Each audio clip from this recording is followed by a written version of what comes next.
So at the time of recording this clip right here, I'm just under 2 months away from taking the E36 M3 out to the track for the very first time. And I still have a few more projects that I have to finish up before I feel like the car is ready to make it to and from the track in one piece. And so that's what we got going on today. We're picking up where we left off in last episode, where I refreshed the spare subframe I had and I put new bushings in it. In today's episode, we're gonna be dropping the rear end and swapping that rear subframe in. And while we're in there, we're going to do a couple other things, probably not in this episode, probably for another episode regarding another project that I have to do before the car is ready to go to the track. But we'll talk more about that later in the episode. But for now, let's start dropping the rear end out of the car. Here we go.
All right, as you guys just saw, the rear end is finally out of the E36, and to be honest, it wasn't as bad as I was expecting.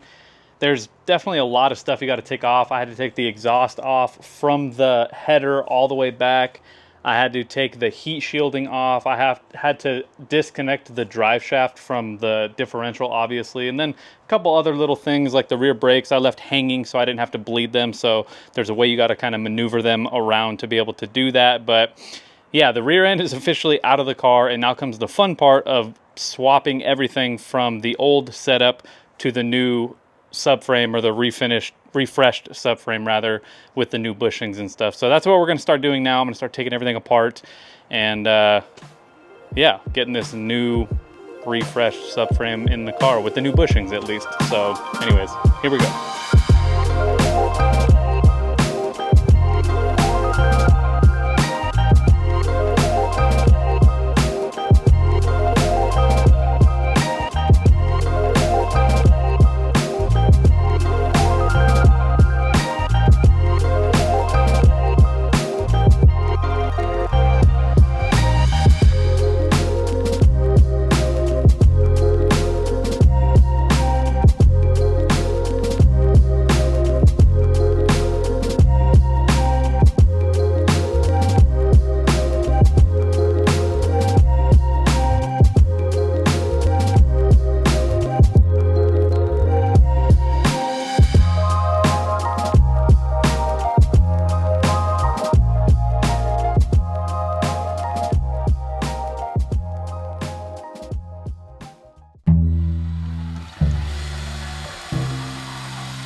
right, the differential is all clean and officially ready for the bushings, but before we install the bushings, I'm going to be doing what's called the diff bolt upgrade. Now, if you're unfamiliar with what that is, basically when you drive these cars aggressively or they make more power, the front diff bolt is prone to pretty much snapping. And so because I'm going to be taking this car to the track, I'm going to do the diff bolt upgrade.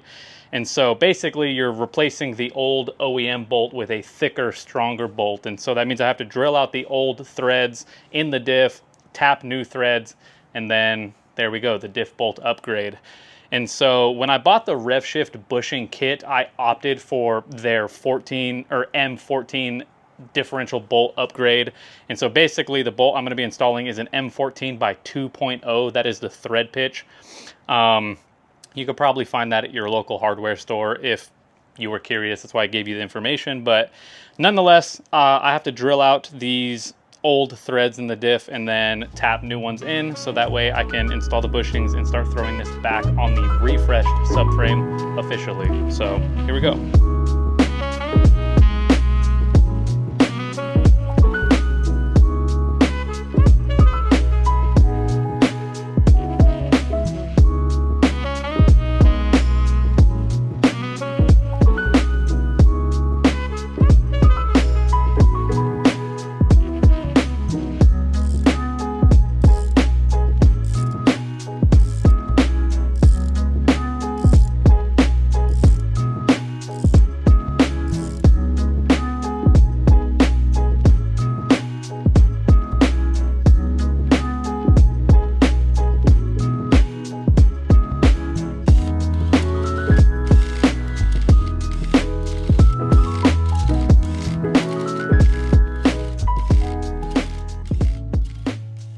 All right, so now I'm putting in the last bushings on the differential, and just like the ones on the subframe, they couldn't be any easier. I'm gonna show you guys right now. So here I just have the grease that came with the bushings. I'll get a little bit of it and kind of make sure I get the entire like bushing sleeve lubricated. Now, just a word of caution, I highly suggest putting grease inside of this sleeve, because if you just try to grease up the bushing, I had issues with one of the bushings on the subframe. I tried to smack it in with a hammer a bunch of times because I didn't do this step, and the bushing just was not going in. But as soon as I was able to get it out and use some of this grease on the sleeve itself along with on the bushing, then it slid in really easy. So I have this all greased up. Then I'm going to grease this bushing up real quick, and I'll show you guys just how simple these bushings are. Just gonna go around, get all of it nice and greased up. You don't have to go too excessive, but just enough to where the whole thing is lubricated. And then just like that, it is installed. And so same thing with the front facing one. I'm gonna do that off camera, but yeah, super simple. Again, like the other bushings, couldn't be any simpler. And one last I guess note, I guess you could say, is this one right here, I think this is where it's focused, goes towards the front, and then the bushing without the like Revshift logo on it goes facing on the back. So pretty simple. I'm gonna go ahead and install this, and then we could finally get this thing mocked up onto the refreshed subframe.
All right, so that's officially going to wrap up today's episode. I know the install was a little all over the place, but trying to film underneath the car, especially putting the whole rear end back in the car, it just was too difficult. And so I just wanted to get it done. I didn't have a ton of time this weekend, and I wanted to get it done so I didn't have to leave the car in here for a week until next weekend. But nonetheless, super successful. It's not that difficult of a job. I'm actually kind of surprised. Once you have the exhaust and the drive shaft disconnected from the differential, there's not a whole lot keeping the rear end in the car.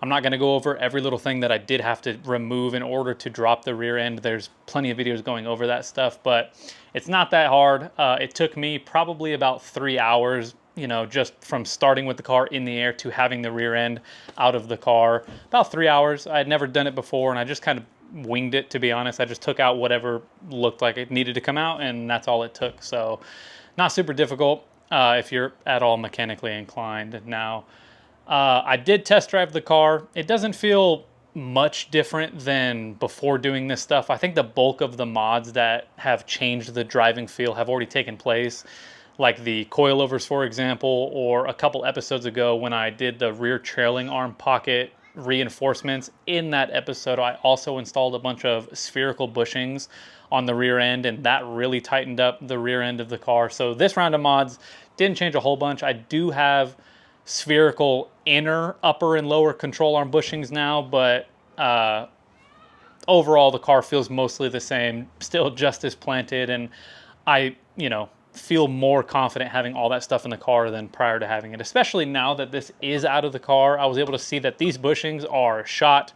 I'm sure that they're the original bushings that came on the car when it was made, and so I'm glad that that is taken care of and I don't have to worry about any of that stuff. So yeah, if you made it to this point in the episode, I appreciate you checking it out. I have a ton of videos if you guys are at all interested, going over all of the stuff that I've done to the E36 to get it ready for the track, which is now coming up in less than 2 months. And I do have a few more things I have to do to the car before I feel like it's ready to make the trip there and back, hopefully safely. And so if you don't want to miss any of that stuff, definitely consider subscribing. I'd love to hear your thoughts on today's episode. If there's, you know, anything you would have done differently, or if anything I should still do that I haven't done yet, I'd love to hear that from you guys. And otherwise, you know, just like this video if that's something you're into. But anyways, like I said, I appreciate you checking it out, and I hope to catch you guys in the next episode. Thank you for watching.